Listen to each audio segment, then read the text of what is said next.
तपस्विनो दानपरा यशस्विनो मनस्विनो मंत्रविदस्सु मंगलाः क्षेमं न विन्दन्ति विनाय दर्पणं तस्मै सुभद्रश्रवसे नमो नमः। श्रीमद्भागवत अध्ययन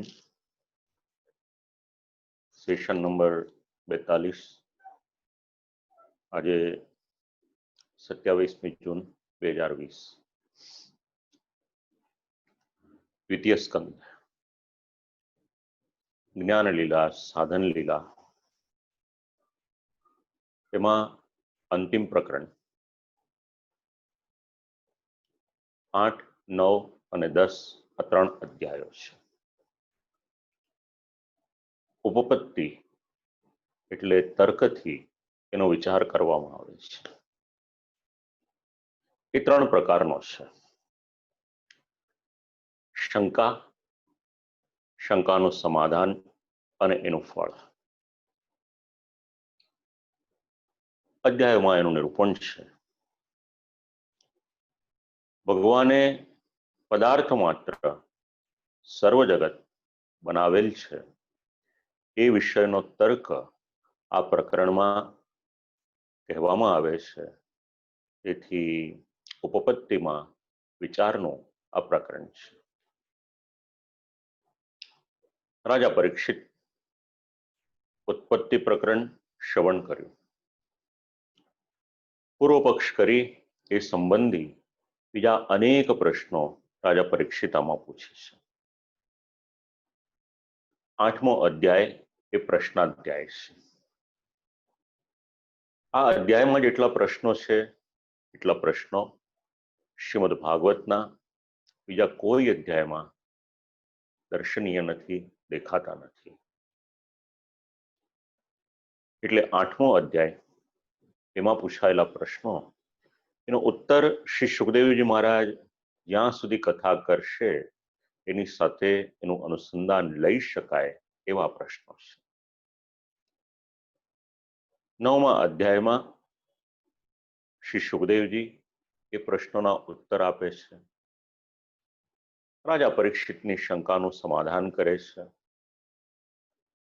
જેવી રીતે વસ્ત્રનું ઉપાદાન કારણ કપાસ છે તેમ બ્રહ્માજીની ઉત્પત્તિ પણ ભગવાનમાંથી થઈ તો ભગવાન જ સર્વનું મૂળ છે આ સિદ્ધાંત આપણને ત્યાંથી સમજાય છે। મૂળ એટલે ઉપાદાન કારણ કહી શકાય। તો સર્વ જગત એ ભગવાનમાંથી જ થયેલું છે એમ ભગવાન જણાવે છે। એ બાબતમાં કોઈ પણ પ્રકારનો સંદેહ શ્રી મહાપ્રભુજીની દ્રષ્ટિએ નથી। તપના ફલ સ્વરૂપે અને એનાથી પણ આગળ ભગવાનની કૃપાના ફલ સ્વરૂપે બ્રહ્માજીને ભગવાનના દિવ્ય ધામના દર્શન થાય છે। તપ તો અનેક કરે પણ ભગવાનના ધામના દર્શન જે બ્રહ્માજીને થયા એ બધાને નથી થતા। અને ભગવાન એમને ચતુશ્લોકી ભાગવતનો ઉપદેશ આપે છે જેમાં આપણને શુદ્ધાદ્વૈત બ્રહ્મવાદના અનેક સિદ્ધાંતો સમજવા મળે। તો 9મા અધ્યાયમાં આ કથાનું નિરૂપણ આવશે અને 10મો અધ્યાય ફલનું નિરૂપણ કરે છે। શ્રીમદ ભાગવતમાં 10 લક્ષણ એનું નિરૂપણ છે અને બીજા સ્કંદનો 10મો અધ્યાય એનો પરિચય આપણને કરાવશે। એક સ્કંદનું નામ અત્ર સર્ગો વિસર્ગશ્ય એનું અનુસંધાન આપણને એ અધ્યાયમાંથી મળશે। મૃત્યુ નજીક હોય ત્યારે શું કરવું જોઈએ તો સદાને માટે શ્રીમદ ભાગવત શ્રવણ કરવું જોઈએ એમ શ્રી ભાગવત ફલ સિદ્ધ થયેલ છે। તેથી તેના ફલ સ્વરૂપે 10મા અધ્યાયમાં શ્રીમદ ભાગવતનું સ્વરૂપથી અને અર્થથી વર્ણન કરી એનું સ્વરૂપ એ જણાવ્યું છે। શ્રીમદ ભાગવતમાં ફલરૂપ પદાર્થ ભગવાનની કૃપાનો પણ સમાવેશ કરેલો હોવાથી, શબ્દોથી પણ એ ઉત્તમ ગ્રંથ હોવાથી એનું શ્રવણ એ અવશ્ય કરવું જોઈએ. આ પ્રકરણ વિભાગ એમાં 8મો, 9મો અને 10મો એ અધ્યાયો આપણે વિચારીએ તો આપણને આટલી સમજણ એમાંથી પ્રાપ્ત થાય છે.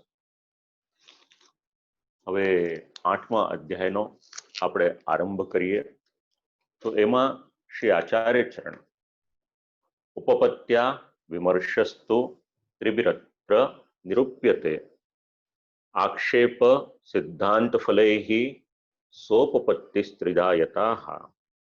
એટલે ઉપપત્તિથી વિચાર 3 અધ્યાયથી થાય છે. આક્ષેપ, સિદ્ધાંત અને ફલ. રાજા પરીક્ષિત, અત્યાર સુધી શ્રવણ કર્યું.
આવે છે અવાજ?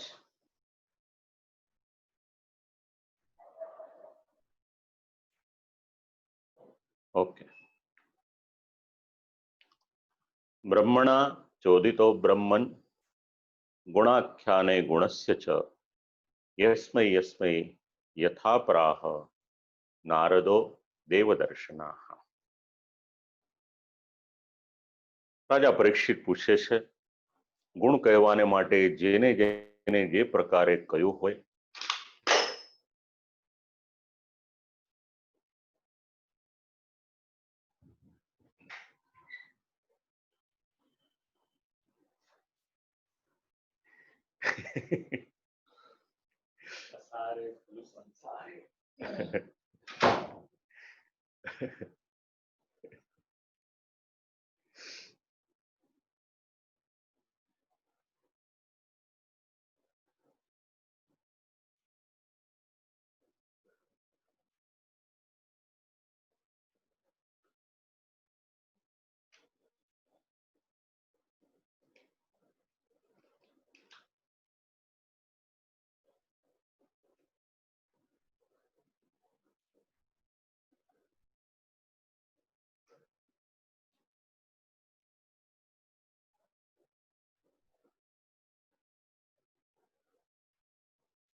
પાછળ જગ્યા છે હજી? અચ્છા, ઓકે. એ તો લેપટોપમાં કરી દેવી છે, કઈ ન થતો.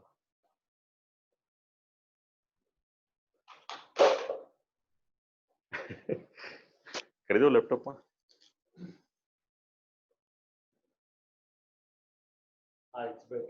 બેટર. और 1 मिनट आप दो आप लोग को.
હવે આવે છે અવાજ?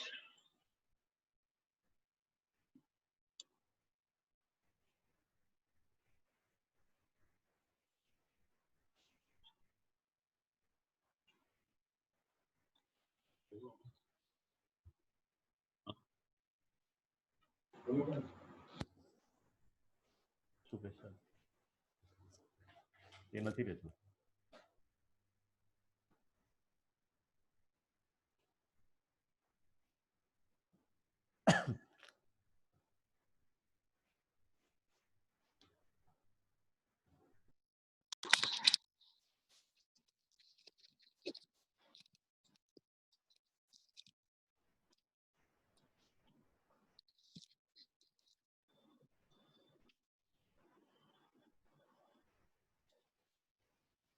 કરી નથી એમ જ પડ્યું.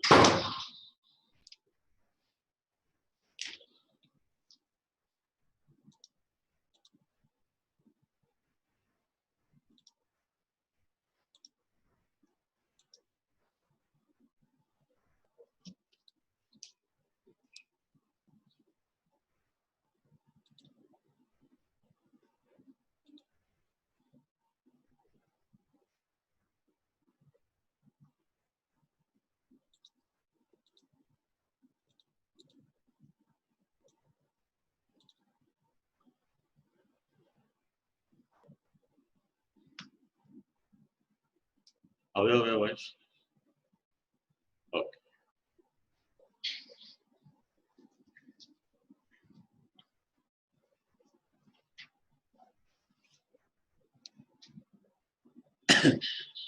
ચાલો, પ્રશ્નાધ્યાયની વાત ચાલે છે. જરાક કંઈક પ્રશ્ન વિશે આપણે પહેલા વિચારી લઈએ, પછી એમાં પ્રવેશ કરીએ. આપણે ત્યાં ઘણા ઉપનિષદો છે. એમાં એક ઉપનિષદનું નામ છે પ્રશ્નોપનિષદ.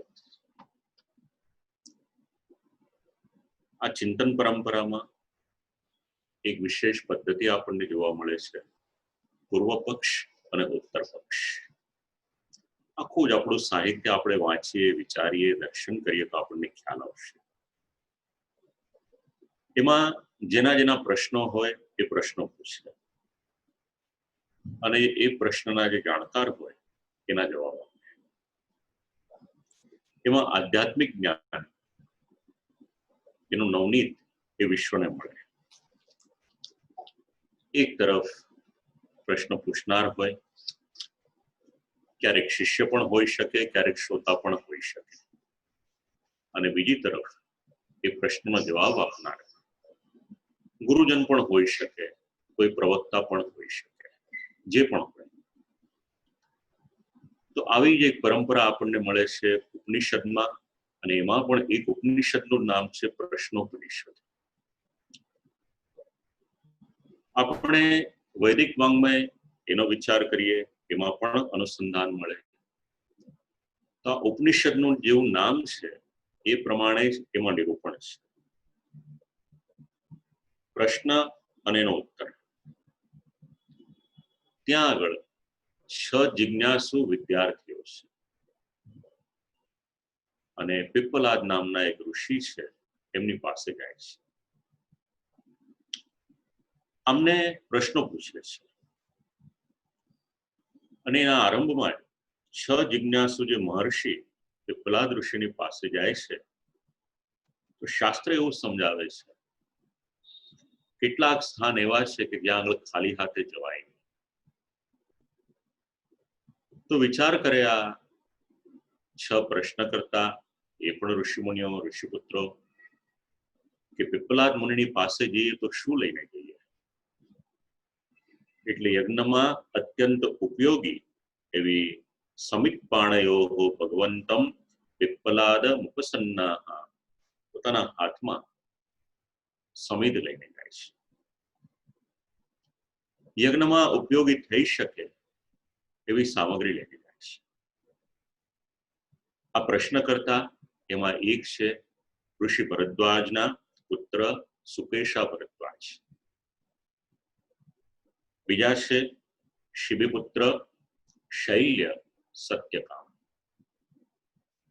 ત્રીજા છે ગર્ગ ગોત્રના સૌર્યાયણી ગાર્ગ્ય. ચોથા છે અશ્વલના પુત્ર કૌશલવાસી કૌશલ્ય.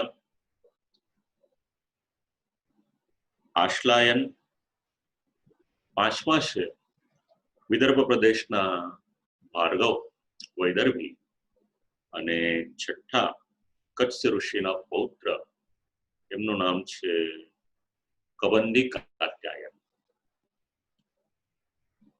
ખૂબ જ જિજ્ઞાસાથી પીપલાદ મુનિની પાસે ગયા.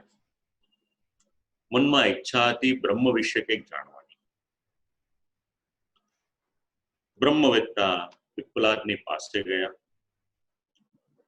હવે જિજ્ઞાસુ હોય એનામાં કોઈક સામગ્રી જોઈએ, તે છે વિચારવાની મૂડી. વિચારીને પ્રશ્ન પૂછાય, એમને ન પૂછાય.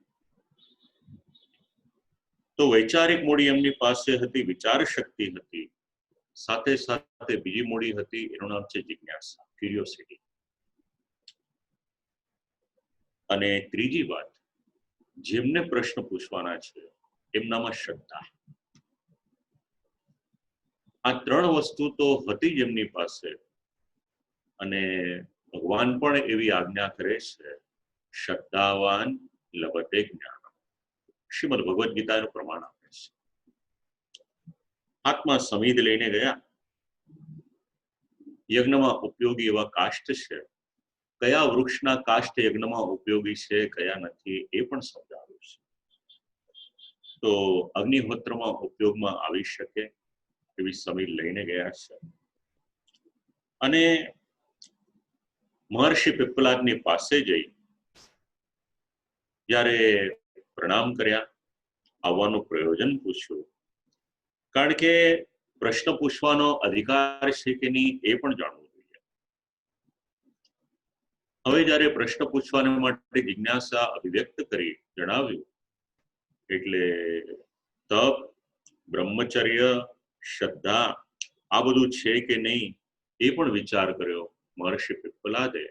અને પછી એમને આજ્ઞા કરી કે કામ કરો, આજથી લઈ અને 1 વર્ષ સુધી તમે તપ, બ્રહ્મચર્ય અને શ્રદ્ધાની સાથે ચિંતન કરો. સંવત્સરમ સંવત્સ્યથમ,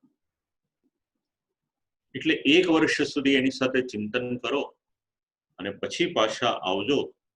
અને જો તમારા પ્રશ્નના ઉત્તર મને આવડતા હશે તો હું આપીશ. ખૂબ જ સ્પષ્ટ વાત કરી. કોઈ કરતા કોઈ પ્રકારનો મદ નથી, અહંકાર નથી, જ્ઞાનનો કોઈ પણ પ્રકારનો એવો ઈગો નથી. 1 વર્ષ સુધી તપ કરવાની સલાહ આપી. એટલે ઉપનિષદ એવું સમજાવે છે કે પ્રશ્ન પૂછનાર હોય એ તપસ્વી હોય. પ્રશ્ન પૂછનાર હોય એને કંઈક ચિંતન કર્યું હોવું જોઈએ, એનો અધિકાર સમજાવે. બ્રહ્મ જ્ઞાનને બાને બીજી બધી વાત ઉપનિષદ એને માન્યતા નથી આપતું. કારણ કે જેમ જિજ્ઞાસા થાય, જેમ ચિંતન થાય, જેમ મનની વૃત્તિઓ નિર્મલ થાય, એમ દિવ્ય તત્વની પ્રાપ્તિ થાય. જો મનની શુદ્ધિ ન હોય ને પછી બધા પ્રશ્નો પૂછે, એ પ્રશ્નોનો કોઈ અર્થ નહીં. આજે ચર્ચા ઘણી બધી થતી હશે, વિવાદ ઘણા બધા થતા હશે, વિખવાદ ઘણા બધા થતા હશે, પણ આવું દિવ્ય તત્વ એ ક્યાંથી પ્રાપ્ત થાય, આ એક બહુ મોટો પ્રશ્ન છે. ઉપનિષદ દ્રષ્ટિ આપે છે આખા જ સમાજ કે બીજી બધી વાતોમાં વ્યર્થમાં સમય વેડફો, વિવાદ કરવામાં, એની કરતા કંઈક પહેલા પોતાની આત્મશુદ્ધિ કરો અને આત્મશુદ્ધિને માટે આ રીતના નિયમ પાળો અને પછી કોઈકની પાસે જઈને પ્રશ્ન પૂછો. હવે જિજ્ઞાસુ હતા, અધિકારી હતા. ઋષિએ આજ્ઞા આપી એટલે કહ્યું કે ભલે ત્યારે આપની શરત અમને મંજૂર છે, આપની આજ્ઞા એને માથે ચડાવી. અને જ્યારે કહ્યું યદિ વિજ્ઞાસ્યામઃ સર્વમ અવવક્ષ્યામ ઇતિ, આવડશે તો જવાબ આપીશ અવશ્ય, ના નહીં પાડું. અને આ આપણી ત્યાંની પરંપરા છે જ્ઞાનની. જો જ્ઞાતાની પાસે એ પ્રશ્નનો ઉત્તર હોય અને જો પૂછનાર અધિકારી હોય તો એને જવાબ આપવાનો એમાં કોઈ વાંધો નહીં. પણ જો પ્રશ્ન પૂછનારનો અધિકાર ન હોય તો શાસ્ત્ર એવું સમજાવે છે કે એને જવાબ આપવા એ અનિવાર્ય નથી. શ્રીમદ ભાગવતમાં કપિલ ગીતા વાંચો, શ્રીમદ ભાગવતમાં ઉદ્ધવ ગીતા વાંચો અને શ્રીમદ ભગવદ ગીતા વાંચો. ભગવાનના જ વચન છે. જો અધિકાર હોય તો એમને આપો, અધિકાર ન હોય તો પ્રશ્નનો ઉત્તર આપવાની પણ જરૂરિયાત નથી.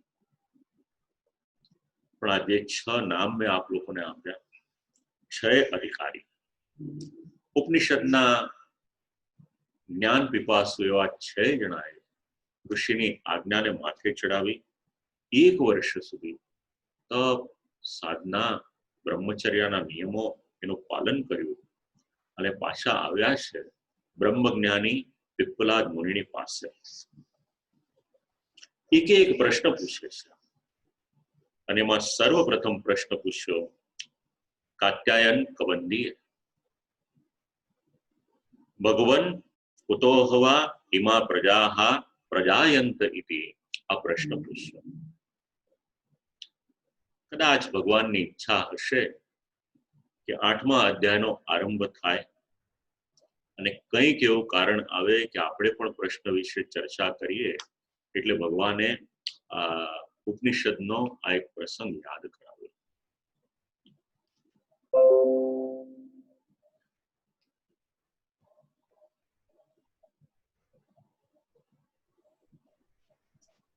હવે આપણે પ્રવેશ કરીએ પુનઃ 8મા અધ્યાયમાં. 8મા અધ્યાયનો આ પ્રસંગ એ પણ આવા અનેક પ્રશ્નોની સાથે જોડાયેલો છે. પરીક્ષિત રાજાના અધિકારને માટે તો આપણે ઘણો જ વિચાર કર્યો હતો આગળ, એટલે એના વિશે મારે વિશેષ કંઈ પણ કહેવાની બીજી કોઈ આવશ્યકતા છે નહીં.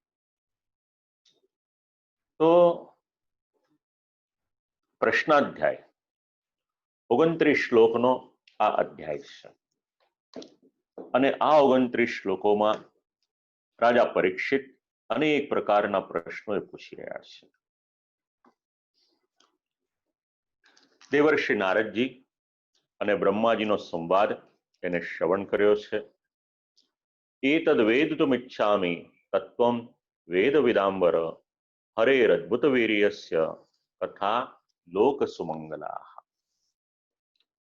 ભગવાનની આ દિવ્ય કથા જે સુમંગલ છે, કૃપા કરી અને આપ એ કથા અમને શ્રવણ કરાવો. સમજવા જેવી વાત છે. ભગવાનની કથા કેવી એટલે કહ્યું સુમંગલા, મંગલ કરે. શ્રી આચાર્ય ચરણ આ શબ્દને ખૂબ સુંદર રીતે સમજાવે છે. મંગલ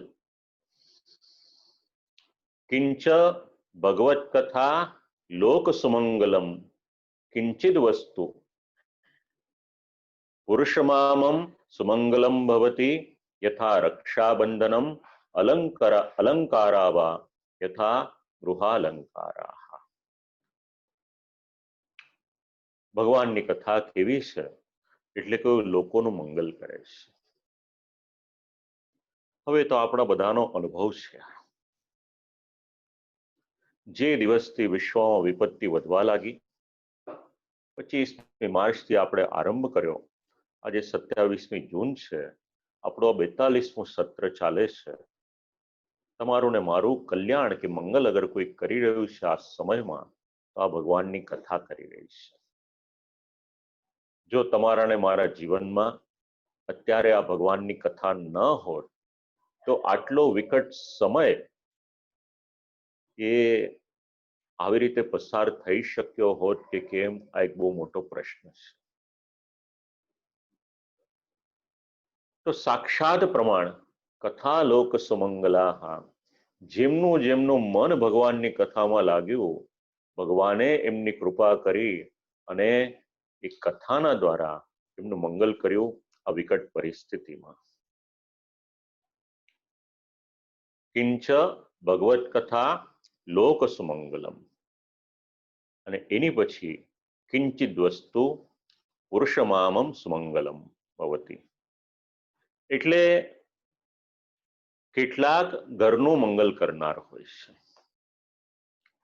જેવી રીતે ઘરનો શણગાર, ભગવાને ઘર આપ્યું આપણને, અને પછી જ્યારે એની સજાવટ થાય છે તો એના દ્વારા એ ઘરનું મંગલ એ પણ સમજાવે છે.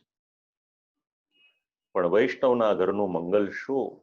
બાકીનો ગમે એટલી સજાવટ કરે, પણ જ્યાં સુધી પૂર્ણ પુરુષોત્તમ પુષ્ટિ પ્રભુની સેવા ન કરે ત્યાં સુધી એના ઘરમાં મંગલ એ કહી શકાય કે કેમ, એ પ્રશ્ન આવે.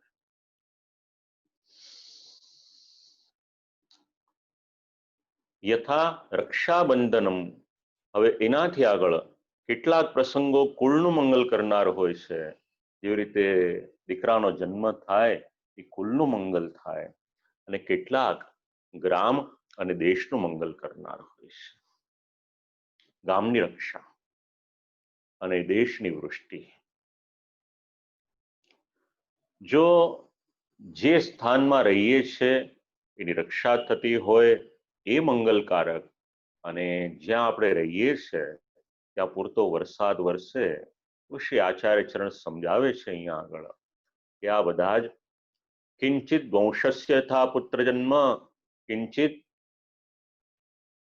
કેટલાક દેશો યથા રક્ષા વૃષ્ટ્યાદિર્વા, તો આ બધું જ મંગલકારક છે. પણ આ બધામાં કથાસ્તુ સર્વલોક સુમંગલા. ક્યાંક કેવળ ઘરની મંગલતા છે, ક્યાંક નગરની, ક્યાંક દેશની. તો કથાને માટે કેવળ એક દેશ નહીં, પણ શબ્દ છે લોક, એટલે જેટલા જેટલા લોક છે એ લોકમાં જો ભગવાનનો કથાનો સંબંધ છે તો ભગવાનની કથા એમના માટે કલ્યાણકારક છે. કેટલા સુંદર શબ્દો છે શ્રીમદ ભાગવતના, અને એની પર જ્યારે શ્રી આચાર્ય ચરણ પોતાનું ચિંતન આપે, આપણું હૃદય પ્રસન્ન થઈ જાય કે ભગવાનની કથામાં સામર્થ્ય કેટલું છે. કથા લોક સુમંગલા. હવે પરીક્ષિત રાજા કહે છે કે સુખદેવજી મહારાજ, આ કથા કહેવાનો આપનો અધિકાર છે. ભગવાનની કથા આપ કહો, બીજા તો તુચ્છ ફળવાળી કથાને કહેનારા છે, પણ આપ જે કથા કરો છો એ મહાફળ એટલે મોક્ષ આપનારી કથા એ આપ કરો છો. પ્રાણીનામ ભુવનાનામ પરમ કલ્યાણમ કુર્વંતી અન્યે તુ ભગવતા તુચ્છ ફલેધિકારો અધિકૃતાર્થત્વ તુ મહાફલ ઇતિ સંબોધનમ. કથા કરનારના હૃદયના ભાવ એ પ્રમાણે એના હૃદયમાંથી, એની વાચામાંથી એક એક શબ્દ નીકળે. તો શ્રી સુખદેવજી મહારાજ કેવા, જેવી રીતે મંગલાચરણમાં આપણે શ્રવણ કર્યું હતું, નિગમ કલ્પતરોર ગલિતમ ફલમ, અને પછી શુકમુખાદ અમૃતદ્રવ સંયુતમ. તો શ્રી સુખદેવજી મહારાજ જ્યારે કથા કરે તો સાક્ષાત અમૃતત્વ એમના મુખમાંથી બહાર નીકળતું હોય એવું લાગે. પરીક્ષિત રાજા આ જ વાત સમજાવે છે કે આપ જ્યારે કથા કરો છો ત્યારે આલોક પરલોક આ ક્યાંય પણ મન નથી જતું. કેવળ અને કેવળ મોક્ષ આપનારી કથા, ભગવાનમાં પ્રેમ કરાવનારી કથા આપ કરો છો. અને આ જન્મમાં કંઈક કર્તવ્ય હોય તો આ કર્તવ્ય છે. હવે ભગવાન શ્રી કૃષ્ણ તો આપણે આપણી દ્રષ્ટિથી જેવા વિચારીએ છીએ, જાણીએ છીએ એવા ભગવાન શ્રી કૃષ્ણ નથી. આપણે તેમનું સ્વરૂપ પણ જાણતા નથી. ભગવાનનું સ્વરૂપ જાણવું એ બહુ અઘરું છે. એ સ્વરૂપ આપણે જાણી નથી શકતા. હવે જો ભગવાનનું સ્વરૂપ આપણે સારી રીતે જાણી લઈએ તો આપણી રક્ષા સારી રીતે થઈ શકે. અને એટલા માટે જો ભગવાનના સ્વરૂપને જાણવું હોય તો એક વાત જરૂરી છે, તથા સત્ય શુદ્ધ મનસઃ અશુદ્ધમેવ ફલમ ભવેત ન કેવલમ સાધારણમ મનો ભગવતી નિવેશનીયમ. કેટલા સુંદર સિદ્ધાંતો છે શ્રીમદ ભાગવતના અને શ્રી સુબોધિનીજીના. મન ઉપર આપણે આગળ એક બે વખત વિચાર કરેલો છે, એની પુનરુક્તિ નહીં કરું, પણ એટલું અવશ્ય કહીશ અહીંયા આગળ જે શ્રી આચાર્ય ચરણ આજ્ઞા કરે છે કે ભગવાન કોના મનમાં કે કોના હૃદયમાં પ્રવેશ કરે, જેનું મન શુદ્ધ થાય છે એના મનમાં એના હૃદયમાં ભગવાન પ્રવેશ કરે છે. અને એટલા જ માટે ઋષિમુનિઓએ મનની શુદ્ધિની ઉપર ખૂબ ભાર આપ્યો છે. ભૂલાઈ ચૂકે પણ એવું નહીં વિચારતા કે આપણું મન શુદ્ધ છે. કલયુગમાં પૂર્ણ રીતે મન શુદ્ધ થવું એ શક્ય નથી, કારણ કે કોઈક ને કોઈક પ્રકારે કામ ક્રોધ લોભ મદ મોહ ને મત્સર આ છમાંથી કોઈક ને કોઈક શત્રુ તો આપણી અંદર છે જ, અને કલયુગના પ્રભાવને કારણે છ હોય તોય નવાઈ નથી. અને જ્યાં સુધી આ છ ઓછા વત્તા અંશમાં છે ત્યાં સુધી મનની શુદ્ધિ થવી એ લગભગ અસંભવ વાત છે. તો જો ભગવાનની દિવ્ય કથા એનો પૂર્ણ આસ્વાદ લેવો હોય તો જેટલું બને એટલું મનને શુદ્ધ કરવાને માટે પ્રયત્ન કરીએ. આ શ્રી આચાર્ય ચરણના શબ્દ તથા સત્ય શુદ્ધ મનસા. મનને શુદ્ધ કરવું એ ખૂબ જ જરૂરી છે. મન અશુદ્ધ હોય તો પૂર્ણ રીતનું ફળ એ પ્રાપ્ત થવું અઘરું છે. અને મન જો ભગવાનમાં પહોંચ્યું તો પછી આગળનું બધું કાર્ય કઈ રીતે સિદ્ધ થાય, ચોથો શ્લોક સમજાવે છે. શૃણ્વતાઃ શ્રદ્ધયા નિત્યમ ગૃણતશ્ચ સુચેષ્ટિતમ કાલેન નાતિ દીર્ઘેણ ભગવાન વિશતે હૃદિ. કાળજે કોતરી રાખજો, શક્ય હોય તો આ વાત. જો હૃદયમાં ભગવાનને પધરાવા છે, રાજા પરીક્ષિત જે શબ્દ કહે છે, જો મન ભગવાનમાં પહોંચ્યું તો આગળનું કાર્ય તો શ્રી ઠાકોરજી જ કરશે. યદા યસ્મિન યસ્ય મનો ભવતી કામાત પ્રેરણયા વા તદા તમ શૃણોતિ કીર્તયતિ ચ. માણસનું મન જેમાં પણ ચોંટી જાય છે. બે રીતે મન ચોંટે. એક સ્વતઃ પ્રેમથી એનામાં આપણું મન લાગે, અને બીજું બળજબરીથી કોઈ આપણને કહે કે આમાં મન લગાવો તો આપણે લગાવવું પડે. બે માણસ છે, આપણી ભાષામાં સમજીએ આપણે આ વાત. બે માણસ છે, બંનેઓ કામ ધંધે પર જાય છે, નોકરી કરવા જાય છે, વેપાર કરવા જાય છે. એક માણસ સવાર સવારના જાય છે, વિચાર કરે છે કે ક્યાં પાછી સવાર પડીને ક્યાં નોકરી પર જવાનું આવ્યું. સમજવું કે એનું મન નથી. કામ કરે છે, જરૂરિયાત છે, આજીવિકા છે, પોતાના કુટુંબનું ભરણ પોષણ કરવાનું છે, એની જવાબદારી છે, એટલા માટે કરે છે. પણ એનું મન પ્રસન્ન છે એટલા માટે નહીં. અને બીજી વ્યક્તિ એવી છે, રાહ જોતી હોય ક્યારે સવાર પડે અને ક્યારે હું કામ પર જાઉં. એકનું મન એના કામમાં લગાવવું પડે છે બળજબરીથી, અને બીજાનું મન છે એના કામમાં સ્વતઃ લાગી ગયું છે. બસ ભગવાનને માટે પણ આ બે જ વાત છે. એક વર્ગ એવો છે, મુશ્કેલી આવે ત્યારે બળજબરીથી ભગવાનમાં મન જોડે છે, અને બીજો વર્ગ એવો છે કે બસ મને 24 કલાક કંઈક પણ આવે તો પહેલા મારા ભગવાન યાદ આવે છે. અને જ્યારે ભગવાનમાં મન લાગી ગયું હોય તો આગળ શું? શ્રદ્ધા ચ તત્રોત્પદ્યતે. ભગવાનનું કીર્તન શ્રવણ કરશે, ભગવાનની કથા શ્રવણ કરશે, અને જેમ જેમ શ્રવણ કરતા જશે એમ એમ એમાં વધારે ને વધારે શ્રદ્ધા થતી જશે. બીજા સ્કંદના આરંભમાં શ્રવણને માટે આપણે ખૂબ વિચાર કર્યો છે તો જેમ જેમ શ્રવણ કરશે, શ્રદ્ધા, શ્રવણ અને કીર્તન એ બંનેની સાથે જોડાયેલી છે. એક સિદ્ધાંત છે. કોઈની પણ વાણી શ્રવણ કરો, કોઈનું પણ વક્તવ્ય શ્રવણ કરો, પણ એમાં એક વાત ધ્યાન રાખજો, એમનામાં શ્રદ્ધા હોય તો જ શ્રવણ કરજો, શ્રદ્ધા ના હોય તો ભૂલે ચૂકે પણ શ્રવણ ન કરશો. મહાપ્રભુજી આ બધું ખૂબ સુંદર રીતે સમજાવે છે. વક્તાની વાણીમાં અને વક્તામાં શ્રદ્ધા હોય તો જ શ્રવણ કરેલું એ સાર્થક થશે. અને જો એની પરીક્ષા કરવાને માટે આપણે શ્રવણ કરીશું કે બીજો કોઈ હેતુ રાખીશું તો બહુ ગૌણ ફળ મળશે. અને વારંવાર ઘણા વખત સુધી આદરપૂર્વક શ્રવણ કરીએ ત્યારે શ્રવણનું ફળ પ્રાપ્ત થાય છે. ભગવાનની કથા આજે સુલભ થઈ છે એનો અર્થ એવું ન માનશો કે એ બહુ જ ઇઝીલી અવેલેબલ છે એટલે ગમે તે રીતે આપણે કથાનો આસ્વાદ લેવાનો પ્રયત્ન કરીએ એવો અપરાધ કરશો નહીં.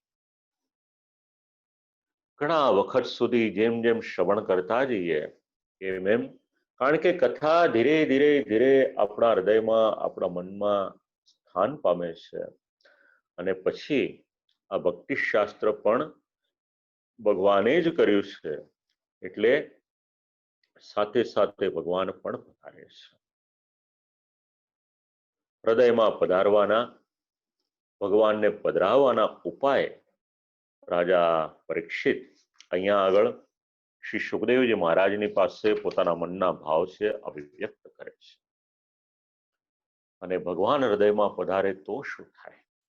જુઓ, એક એક ભૂમિકા આપણને ઉપર ઉપર લઈ જાય છે.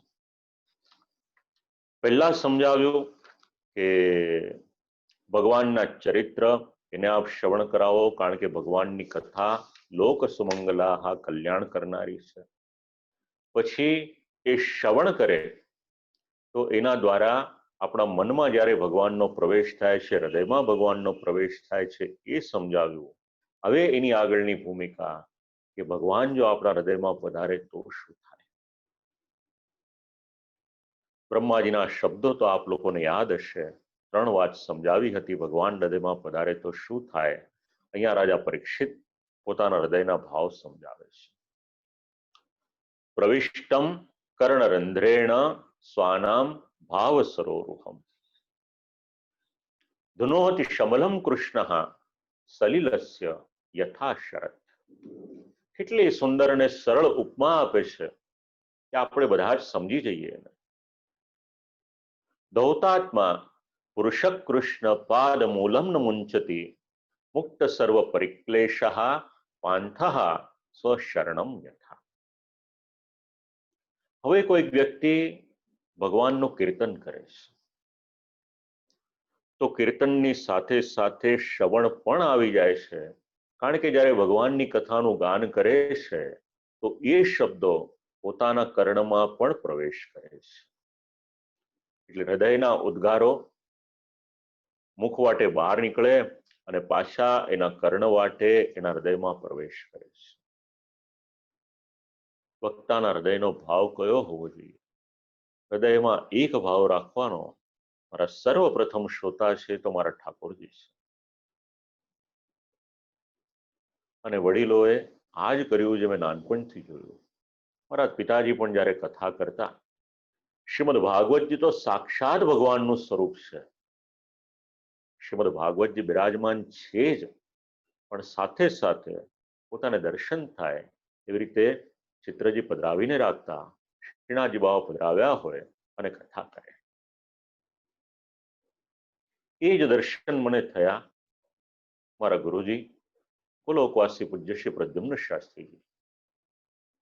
સન્મુખમાં આવી રીતે ઠાકોરજીના ચિત્રજી બિરાજમાન હોય અને પછી વાણી એક એક શબ્દ એનું માધુર્ય શ્રોતાઓને પ્રાપ્ત થાય. આખી જ એક પરંપરા વિદ્વાનોની જેમની પાસેથી ઘણું શીખવા જેવું હતું. આ બધા શ્લોકો જ્યારે વાંચીએ, વિચારીએ ને બોલીએ ત્યારે ભગવાન સહજ રીતે આ બધા વિદ્વાનોને આપણને યાદ કરાવે. કયો હૃદયનો ભાવ એમનો વિશુદ્ધ. અને શ્રીમદ ભાગવતજીમાં અને ભગવાનની કથામાં એમનું હૃદય કેટલું ઓતપ્રોત થયું હશે એની જરા કલ્પના કરી જુઓ. યાદ આવે પુલોકવાસી પૂજ્ય શ્રી કૃષ્ણશંકર શાસ્ત્રીજી જ્યારે કથા કરે, એમની આંખોમાંથી જે તેજ આપણને જોવા મળે, આપણને એવું લાગે કે સાક્ષાત ભગવાનની લીલાના દર્શન કરી રહ્યા છે. અને ત્યારે જ એ હૃદયમાંથી વાણી નીકળે. જો એવું ન હોય, જ્યાં સુધી વક્તા પોતાની જાતને શ્રીમદ ભાગવતના આ ઉત્તમ અમૃતરૂપી સમુદ્રમાં નિમગ્ન ન કરે, ત્યાં સુધી એવી વાણી બહાર પણ ન નીકળે. પ્રચોદિતા એન પુરા સરસ્વતી એમને ના થાય. તો કીર્તન એની સાથે સાથે શ્રવણ, એ મુખમાંથી જ્યારે ગુણો નીકળે છે. કીર્તનેપી શ્રવણસ્ય વિદ્યમાનત્વાत्, શ્રી આચાર્ય ચરણના શબ્દો છે આ. અને કર્ણરૂપી છિદ્રો એટલે રંધ્ર શબ્દ પ્રવેશના કારણે એનો વિનિયોગ કર્યો છે. અને પછી શ્રોતાની ભૂમિકા, તો શ્રવણ કરતી વખતે સાંભળવાનું કઈ રીતે, એટલે કોઈ ધ્યાનપૂર્વક સાંભળવાનું. એલર્ટ થઈને કથા શ્રવણ કરો. 4 જગ્યાએ ચિત્ત દોડતું હોય અને કથા શ્રવણ કરો તો પૂર્ણ રીતે ભગવાનમાં આપણું મન એ પ્રવેશ પણ નહીં કરે. જ્યારે જ્યારે કથા શ્રવણ કરો, એક જ ભાવ રાખો, મારે મારા હૃદયમાં શ્રી ઠાકોરજીને પધરાવવા છે, આ મારો ભાવ છે. ભાગવત શ્રવણ કરો, આચાર્ય ચરણના શબ્દો યાદ રાખો, મારે ભગવાનમાં પ્રેમ કરવો છે, એના માટે મારે ભાગવત શ્રવણ કરવું છે. અને આવો દિવ્ય ભાવ આપણે રાખીશું તો શ્રી ઠાકોરજી તો કૃપાનિધિ છે જ, આપણું કલ્યાણ કરશે જ કરશે.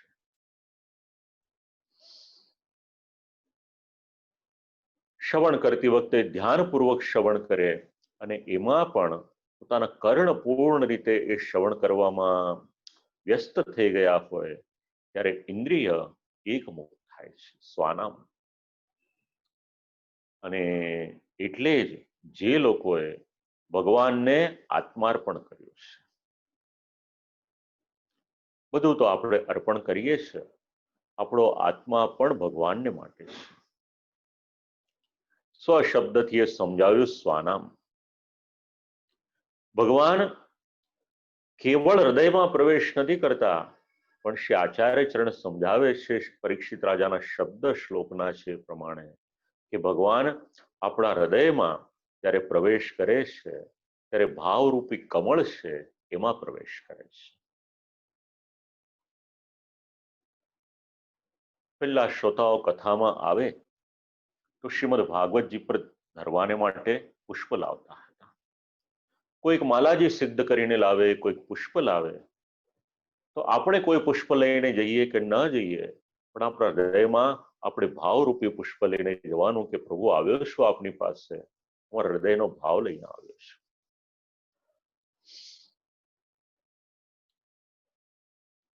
ક્યાંક ક્યાંક ભાવને માટે રતિ શબ્દ પણ મળે છે. યમુનાષ્ટકમમાં તો દરરોજ આપણે બોલીએ છીએ મુકુંદ રતિવર્ધિની. બસ આપણે ભાવ કહીએ, રતિ કહીએ, શ્રી આચાર્ય ચરણ બેઉ શબ્દ આપે છે અહીંયા આગળ. ન કેવલમ હૃદય માત્રે પ્રવિશતિ, કિંતુ ભાવ સરોરુહે ભાવો રતિ રીતિ કે છે. શ્રી આચાર્ય ચરણ સમજાવે છે, ભાવ કહીએ, રતિ કહીએ, એક જ છે. અને જેમ જેમ એ શ્રવણ કરતા જઈએ છે, એટલે હૃદયરૂપ એ બની જાય છે. અને ભક્તિ વડે જ્યારે એનો વિકાસ થાય છે, ત્યારે એ સરોવર રૂપ બની જાય છે. હૃદય તો એ જ છે. એમાં જ્યારે આપણે કમળ સિંહાસન પર શ્રી ઠાકોરજીને બિરાજમાન કરીએ છીએ, તો કમળનું સ્થાન એ તો સરોવર છે. આ હૃદયરૂપી સરોવરમાં સુંદર મજાનું કમળ ખીલેલું છે. પ્રભુ આપ પધારો, કારણ કમલ આપને અતિશય પ્રિય છે. આ કમલ ઉપર આવી આપ બિરાજમાન થાઓ. પ્રેમથી હૃદય એ હર્યું ભર્યું હોય, અને બીજરૂપ કમળ એ સિદ્ધ થઈ જાય અને એ જ ભગવાનને બિરાજમાન કરવાનું આસન થઈ જાય. અને જેમ જેમ પાપનો ક્ષય થાય, પાપ ક્ષય થઈ જાય એટલે શ્રી આચાર્ય ચરણ આ શબ્દો પર સમજાવે છે. સ્વાનામ ભાવ સરોરુહમ. પાપનો ક્ષય થશે તો ભગવાન ત્યાં આગળ આવી અને બિરાજમાન થશે. ધુનોતિ શમલમ કૃષ્ણ સલિલસ્ય યથાશરત. કમલરૂપ આસન ઉપર આવીને બિરાજમાન થયા છે. પછી ચોમાસામાં જેવી રીતે જલ હોય, કચરો વગેરે થયો હોય અને શરદ ઋતુ આવે, જેવી રીતે વેણુ ગીતના આરંભમાં એકદમ શરદ સ્વચ્છ જલમ પદ્માકર સુગંધિના, બસ એવી જ રીતે પ્રભુ પધારે છે અને કોવાયેલા જલને જેવી રીતે શરદ ઋતુ શુદ્ધ કરે છે, એમ ભગવાન પધારી આપણા હૃદયને વધારે શુદ્ધ કરે છે. અને જ્યારે જીવાત્મા ભગવાનથી શુદ્ધ થયો ત્યારે એ જીવ ભગવાન શ્રી કૃષ્ણના શ્રીચરણના મૂળને એ છોડે એમ નથી. પાદ મૂલમ ન મુંચતી. જીવનમાં કરવા જેવું કંઈક કર્તવ્ય છે. પ્રાતઃકાલમાં જ્યારે શ્રી ઠાકોરજીની સેવામાં હોઈએ, યાદ રાખવાનું આવે કે પ્રભુ હૃદયમાં પધાર્યા, હૃદયમાં જે કચરો હતો દૂર થયો અને શરદ ઋતુ જેવી રીતે સુંદર મજાનું જલ નિર્મલ થયું હોય, એવી જ રીતે પ્રેમરૂપ જળ ભગવાને અશુદ્ધ કરેલું છે. એનો અર્થ એટલો થાય કે આપણું અંતઃકરણ છે એ શુદ્ધ કર્યું છે. અને અંતઃકરણ શુદ્ધ થયું. પ્રાતઃકાલમાં શ્રી ઠાકોરજીના યુગલ શ્રી ચરણોને આપણે દંડવત પ્રણામ કરીએ છીએ. ત્યારે ભાગવતના આ શ્લોક વ્યાપી વૈકુંઠમાં ભગવાન શ્રી કૃષ્ણના શ્રીચરણ કમલ એ રસામૃતથી જે રીતે તૃપ્ત થઈ અને ત્યાં આગળ બિરાજમાન છે, આપણા હૃદયમાં પણ શ્રી ઠાકોરજીના એ જ ચરણ કમલ એ બિરાજમાન થાય. અને જ્યારે ગદ્ય મંત્ર બોલીએ, તુલસી પત્ર ધરીએ, ઠાકોરજીના યુગલ શ્રી ચરણને આપણે સ્પર્શ કરીએ, મસ્તક નમાવીએ છીએ, ત્યારે આવા કોઈક શ્લોક હોય એનો ભાવ આપણને યાદ હોય, અથવા તો પછી ગોપીજનો પ્રણય ગીતમાં જે ગાન કરે છે એવા કોઈક શ્લોકના આપણને ભાવ યાદ હોય અને એ ભાવને યાદ રાખીને શ્રી ઠાકોરજીના યુગલ શ્રી ચરણોને આપણે દંડવત પ્રણામ કરીએ તો પ્રભુ પણ પ્રસન્ન થશે. પ્રયત્ન કરતા રહો, અડધો પ્રયત્ન ન કરશો. પૂર્ણ રીતે જેટલું પણ શક્ય હોય પ્રયત્ન કરો. પ્રયત્ન કરીશું, પુરુષાર્થ કરીશું તો ભગવાન તો કૃપાળુ છે જ. ક્યારે એ કૃપા વૃષ્ટિ આપણી પર વરસશે આપણને ખ્યાલ પણ નહીં આવે. ભગવાનમાં મન રાખવાનો ઉપાય રાજા પરીક્ષિત અત્યારે પૂછી રહ્યા છે. મૂળમાં બે પ્રશ્ન. હવે પરીક્ષિત રાજાના પ્રશ્નો છે. હવે એટલા જ માટે આપણે પ્રશ્નોપનિષદ એનું કંઈક અનુસંધાન કુદરતી રીતે શ્રી ઠાકોરજી લેવડાવી લીધું. આજે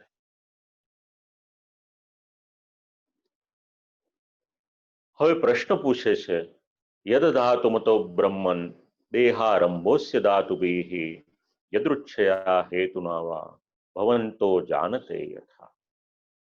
જીવને દેહનો સંબંધ એ કઈ રીતે થયો, કેમ થયો, શા માટે થયો? પોતાની ઈચ્છાથી એ દેહ ધારણ કરે છે તો શા માટે? અજન્મા રહી અને ભગવાન ભૂતોને ઉત્પન્ન કરે છે એ સમજાવો. બ્રહ્માજીના કારણરૂપ નારાયણનું જે સ્વરૂપ છે એ મને બતાવો. બે ચરણથી ભૂરલોકની કલ્પના કરી તો લોકથી અવયવો કહ્યા, એમાં મને જરાક સમજણ પડી નહીં, વિરુદ્ધતા દેખાય છે, એ આપ મને સમજાવો.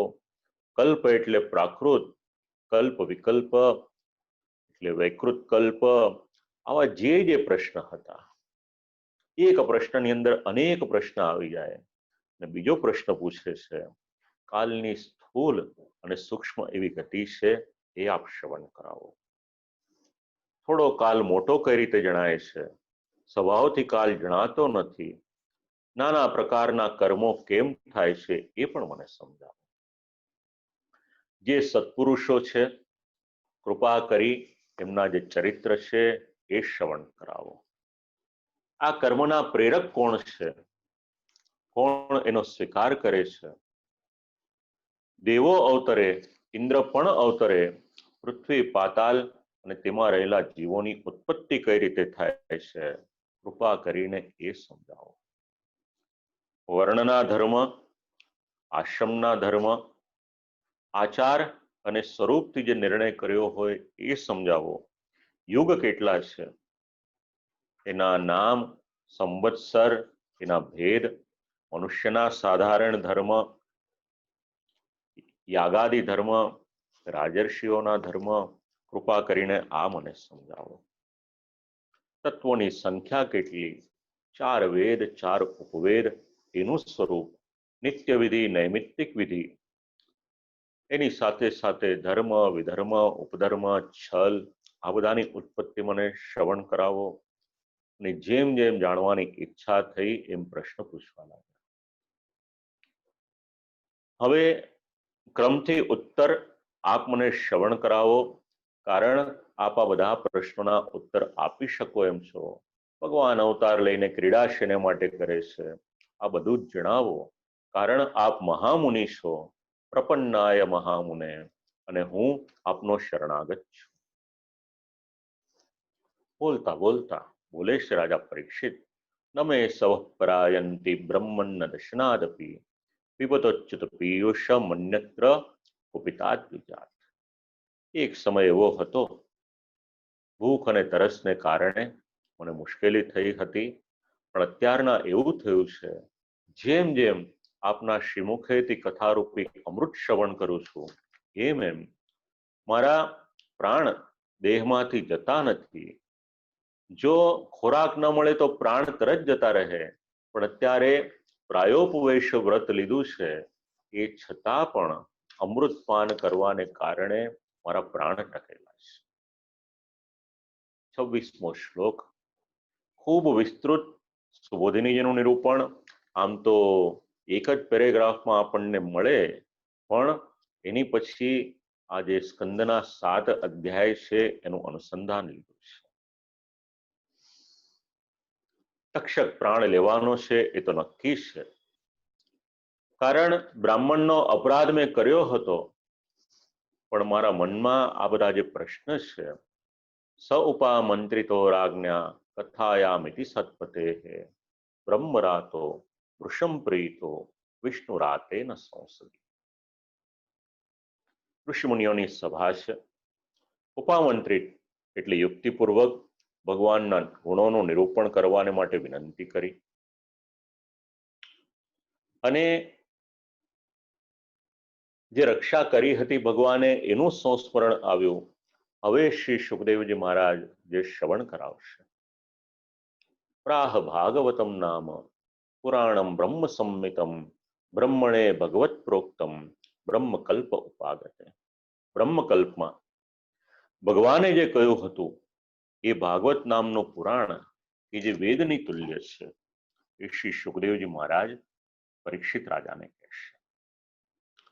જેનું નામ ભાગવત છે એ ભાગવત નામનું પુરાણ. અહીંયા આગળ શબ્દ પ્રયોગ કર્યો છે બ્રહ્મકલ્પ. હવે જે અભ્યાસુ વૈષ્ણવો છે, શોધવાનું કે શ્રીમદ ભાગવતમાં કેટલા કલ્પની કથા છે, અને એ કથા એ ક્યાં ક્યાં એ કલ્પોનો ઉલ્લેખ છે એ પણ વિચાર કરવા જેવો છે. તો ખૂબ ચિંતન પરીક્ષિત રાજાનું આ પ્રશ્નો જ્યારે આપણે વાંચીએ છીએ ત્યારે આપણને સમજાય છે. આખી જ આપણે ત્યાંની ગ્રંથ પરંપરા આપણે વિચારીએ તો પહેલા વિચાર કરીએ તો બહુ બધું પૂછવાની કહેવાની આખી જે પરંપરા છે, સત્યયુગમાં સૂત્રાત્મક ભાષા હતી, વેદ હોય ઉપનિષદ હોય એનાથી આખો જ સમાજ સૂત્ર ભાષા સમજતા હતા. પછી ધીરે ધીરે ધીરે જેમ સમજણ આપણે એવું માનીએ છીએ કે સમજણ વધતી ગઈ, એમ ગ્રંથોનો વધારે ને વધારે વિસ્તાર થતો ગયો. શુકદેવજી મહારાજની પાસે ખૂબ સરળ ભાષામાં પ્રશ્ન પૂછ્યા છે. પછી આપણી પાસે ટીકા ગ્રંથો આવ્યા. ટીકા ગ્રંથોમાં મૂળ વાત તો આવી, સાથે સાથે વ્યાકરણની ભાષા પણ આવી કે આનો કયો સમાસ વગેરે કરવો, ને એમાં અનેક પ્રકારના પછી મતમતાંતરની શરૂઆત. જે સિમ્પલ લેંગ્વેજ હતી, ટૂંકામાં આપણે સમજી શકીએ, એની સાથે સાથે એક વિશેષ દ્રષ્ટિ એ પણ આપણને પ્રાપ્ત થઈ. હવે શ્રોતા અને વક્તા. અહીંયા આગળ પ્રશ્ન પૂછનાર રાજા પરીક્ષિત શ્રોતા છે, જવાબ આપનાર શ્રી સુખદેવજી મહારાજ. બંનેના હૃદયનો ભાવ સારો હોવો એ જરૂરી છે. શ્રોતા અને વક્તાનો સંબંધ, એની પર ખૂબ વિચાર કરવામાં આવ્યો છે. એવું ન થવું જોઈએ કે શ્રોતા કેવળ પોતાની પ્રસિદ્ધિ માટે કે મુક્તિ માટે કે કેવળ પુણ્ય માટે કથા કરાવે એટલું પર્યાપ્ત નથી. અને વક્તાના મનમાં પણ એવું ન હોવું જોઈએ કે ભાઈ અત્યાર સુધી મેં આટલી કથા કરી, એમાં એક કથાનો વધારો ઉમેરો થયો, સંખ્યાની ગણતરી માટે કથા નથી. એમાં અટવાવા જેવું નથી. સંપત્તિની પ્રાપ્તિ માટે પણ કથા નથી, એ તો એની અંતર્ગત આવી જ જાય છે. શ્રીમદ ભાગવત પ્રમાણ આપે છે, શ્રીમદ આતતમ. જે કથા કરે એને સંપત્તિની પ્રાપ્તિ એ તો સહજ શ્રી ઠાકોરજી કરાવી જ દેશે, એના માટે ચિંતા કરવાની જરૂરિયાત જ નથી. પણ કેવળ અને કેવળ એ જ ભાવથી કથા ન કરાય કે આ કરું અને મને કંઈક મળે, એ પ્રશસ્ત નથી. આ તો જ્ઞાન યજ્ઞ છે. એની સાથે સાથે દક્ષિણા એ તો જોડાયેલી છે, સ્વતઃ આવે છે. તો વક્તાનો અને શ્રોતાનો ભાવ, વક્તાએ એવું ના વિચારાય કે કથાની સંખ્યામાં એકની સંખ્યા વધી, અથવા તો પછી મને યશ, મને પ્રસિદ્ધિ મળશે, અથવા તો પછી મારા પ્રતિસ્પર્ધીઓ છે એની કરતા મારું વધારે નામ થશે, અથવા તો પછી હું મારી પંડિતાએ મારું વૈદુષ્ય બતાવું. આ બધા ભાવ નહીં. એ તો બહુ ક્ષુલ્લક વાતો છે. તો વક્તા અને શ્રોતા એ બંનેના સંબંધો ઘડાય ક્યારે? રાજા પરીક્ષિત અને સુખદેવજી મહારાજ, એમનો સંબંધ કેવો હતો? પરીક્ષિત રાજાને પણ કંઈ કામ નથી, અને શ્રી સુખદેવજી મહારાજ પણ વિશ્વ પરિભ્રમણ કરીને ત્યાં જ બિરાજ્યા છે. પૂર્ણ ત્યાગી છે. દુનિયાની દ્રષ્ટિએ બંને કામ લાગી શકે કે કેમ, અને એમાં પણ પરીક્ષિત રાજાનું મૃત્યુ આવવાનું હતું, કામના તો હતા નહીં હવે, એટલે બંનેનો સંબંધ આ રીતનો ઘડાયો. અત્યારે વક્તા પણ ઘણા કામમાં છે અને શ્રોતા પણ ઘણા કામમાં છે. આમ 4 જગ્યાએ, 5 જગ્યાએ, 10 જગ્યાએ મગજ ચાલતું હોય તો પછી પૂર્ણ રીતે ભાગવતનું ફળ કેવી રીતે મળી શકે, એ પણ પ્રશ્ન છે. વક્તાનું કાર્ય શું? પૂર્ણ રીતે મન ભાગવતમાં અને આપણા શાસ્ત્રના ગ્રંથોમાં પરોવી દે, એટલું જ વક્તાનું કાર્ય છે. અને આવું જ્યારે થાય ત્યારે હૃદયમાંથી સ્વયં ભાગવત નીકળે છે. સંપૂર્ણ શ્રીમદ ભાગવત વિશેના પ્રશ્નો રાજા પરીક્ષિતે અહીંયા આગળ કરેલા છે. શ્રી ઠાકોરજીની પ્રેરણાથી જે પણ શ્રી આચાર્ય ચરણની આજે દિવ્ય વાણી છે, ઠાકોરજીએ જે પ્રમાણે બોલાવી, તો આજનો આપણા આ અધ્યયન વિષયનો 8મો જે અધ્યાય છે એનું અનુસંધાન આપણે અહીંયા સુધી રાખીએ. અને હવે આગળનો જે પ્રસંગ છે 9મો અધ્યાય, એમાં હવે ચતુશ્લોકી ભાગવત આવશે. હવે આવતા વખતમાં આવશે તો ત્યારે આપણે પ્રયત્ન કરી લઈશું. અને કદાચ શ્રી ઠાકોરજીની વાણી ત્યારે નહીં પધારવું હોય તેની પછીનામાં આપણે પ્રયત્ન કરીશું. પણ હવે દ્વિતીય સ્કંદ એના 2 અધ્યાય બાકી રહેશે, 9મો અધ્યાય અને 10મો અધ્યાય. તો આ બંને અધ્યાય આવતા વખતે આપણે જ્યારે મંગળવારે મળીએ છીએ ત્યારે 9મા અધ્યાયથી આરંભ કરીશું. આજની વાણીને શ્રી ઠાકોરજીના યુગલ શ્રી ચરણોમાં સમર્પિત કરું છું, અને આપ સર્વને પણ ભગવત સ્મરણ કરી અને અહીંયા આગળ વિરામ લઈએ. અસ્તુ.